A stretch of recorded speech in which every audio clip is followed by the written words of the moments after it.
시청자 여러분 안녕하십니까? 윤석열 대통령이 지지율 폭락 28%, 3개월 만에 맞은 위기 속에서 내주의 여름 휴가를 떠납니다. 그는 재충전해야 됩니다. 3달 동안의 정권 시스템을 전면 재검토하고, 그리고 무엇보다도 자기 자신의 어떤 초심과 철학과 정체성을 다시 한번 성찰하고 새로운 각오, 새로운 방법으로 위기를 돌파해야 됩니다. 이런 것이 지속을 하면 그 어떤 전환의 모멘텀을 빨리 찾지 못하면 가을에 정기국회로 들어가게 되고 국정감사라는 야당의 파상 공세에 무방비로 노출되게 됩니다. 자, 그리고 연말에 예산국회가 이어지고 올 한 해는 이런 어떤 혼돈과 소용돌이 속에서 윤석열 정권 취임 첫 해가 마무리될지도 모릅니다. 빨리 전환의 모멘텀, 분위기 일신, 당과 정의, 새로운 리더십을 구축을 해서 위기를 돌파하는 모습을 국민들에게 보여줘야 됩니다. 일주일의 휴가 중에서 윤석열 대통령은 무엇을 해야 되는가? 정권 시스템을 재점검해야 됩니다. 그 중에서도 가장 중요한 것은 홍보입니다. 시청자 여러분, 통치의 절반은 홍보입니다.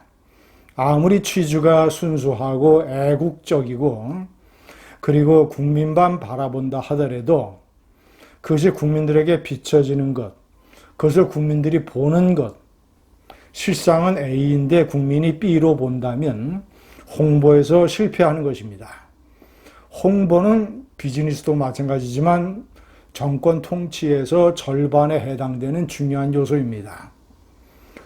그동안 3개월을 되돌아보면 윤석열 정권의 홍보는 대단히 부족합니다. 홍보 파워가 거의 미미합니다. 가장 가까운 신뢰로 이 경찰국 신설 문제를 들 수 있습니다. 자, 이것이 과거에는 없었는데 왜 윤석열 정권에 들어서 경찰국 1국 3과를 새로 만들어야 되는가? 이것이 경찰에 대한 권력의 어떤 권위주의적 통제는 아니라는 것. 왜 민주적인 통제이며 왜 이것이 필요한가를 국민들에게 아주 쉽고 정확하게 설명을 해줘야 됩니다. 그런데 지금까지 이 문제를 국민에게 홍보한 어떤 라인업을 보면 이상민 행정안전부 장관, 청와대의 홍보 관계자들, 그리고 국회의 여당의 권성동 대표 직무대행 겸 원내대표, 이런 정도들. 그런데 제가 여러 가지로 점검을 해보면 뭔가 핵심을 쉽고 정확하고 알아듣기 쉽게 생생한 예를 들어서 국민들에게 홍보하는 데에 제가 판단할 때는 실패했습니다. 한마디로 얘기하면 식은 피자 홍보입니다. 지금과 같은 세상에 식은 피자의 홍보로는 안 됩니다. 텔레비전 앞에서 A4 용지를 읽고 단조로운 목소리와 표정으로 이런 식으로 해서는 와닿지 않습니다. 경찰국 신설이 왜 필요한가를 생생하게 스티브 잡스가 아이폰을 팔려고 설명을 하는 것처럼 생생하게 살아 움직이고 설명을 하는 사람의 열정이 그대로 녹아나는 화려한 자료 제공, 신뢰 제시, 자, 이런 것들로 인해서 그렇게 못하니까 저 반대 세력에서는 그저 선동하고 권위주의적 독재로 돌아가는 것 아니냐, 검사들은 전체 회의를 하는데 왜 경찰들은 전체 회의를 못하게 하느냐? 자, 이런 선동적 공세에 밀리게 되는 것입니다. 그래서 경찰국 문제에 관한 반대 여론이 50%가 넘고 긍정 여론은 30%에 불과한 것입니다. 옳은 일을 해도 홍보를 잘 못하니까 윤 정권의 핵심 담당자들 중에서 아무 때나 아무 장소에 나가서 왜 지금 경찰국 신설이 필요한가를 자신있게 설명할 수 있는 사람이 몇 명이나 됩니까? 다시 한번 말씀드리지만 홍보가 절반입니다. 대통령실의 구급 행정관 문제도 홍보를 제대로 잘못했습니다. 김건희 여사가 지인을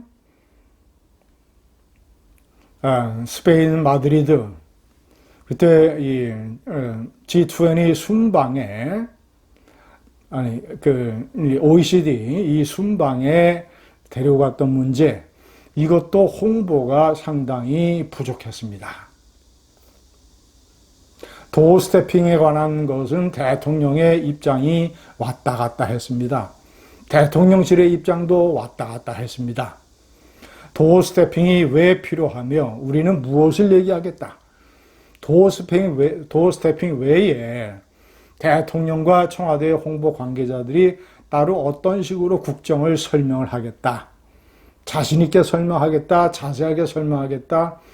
이런 홍보 시스템이 상당히 부족합니다. 왔다 갔다 하고 그때그때 흔들리고. 시청자 여러분, 윤석열 대통령은 윤석열 행정부, 윤석열 정권이 국민들에게 어떤 정부라고 확실히 와닿는가, 이 문제에 관한 고민을 해야 됩니다. 문재인처럼 과거 적폐 청산 정권이었는가? 지금 과거 청산 적폐 정권인가? 아니면 정통 우파 정통성 사술 정권인가? 윤석열 대통령은 틈만 나면 노무현 정신을 미화합니다. 이것이 우파 지지자들에게 어떻게 비춰지겠습니까? 노무현 정신을 미화하고 광주의 과도한 쏠림, 이런 것들. 자, 그러면 우파 정통성 사수 정권도 아닙니다. 문재인 정권을 공격하고자 하는 몇 가지 시도는 제대로 효과를 못 거둬들이고 있습니다. 강제 북송, 이 사건이 대표적인 예입니다. 압승을 거두지 못하고 있습니다. 자, 그렇다면 적폐 청산 정권도 아니고 우파 정통성 사수 정권도 아니고 미래 돌파 개척 정권의 이미지도 없고, 자, 그렇다면 한미동맹을 재건하고 여러 가지 이제 감세라든가 여러 가지 좋은 정책이 있음에도 불구하고, 자, 그런 것들은 당연한 걸로 치부되고 플러스 알파로 정권의 성격이 규정이 돼야 되는데 이런 점에서 부족합니다. 네 번째, 당원 당규를 고쳐서라도 빨리 비대위 체제로 전환을 해야 됩니다.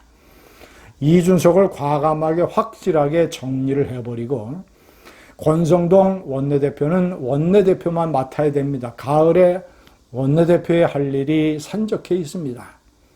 당의 직무대행을 같이 할 수 없습니다. 초소는 절반이 비대위 체제를 요구했습니다. 최고위원들은 전부 사퇴하고 당원 당규를 고쳐서라도 비대위 체제를 하루빨리 출범시켜야 됩니다. 그래서 분위기를 일신하고 빨리 8월 말쯤에는 위기를 돌파해서 9월 정기국회 국정감사 전국에 임해야 됩니다. 감사합니다.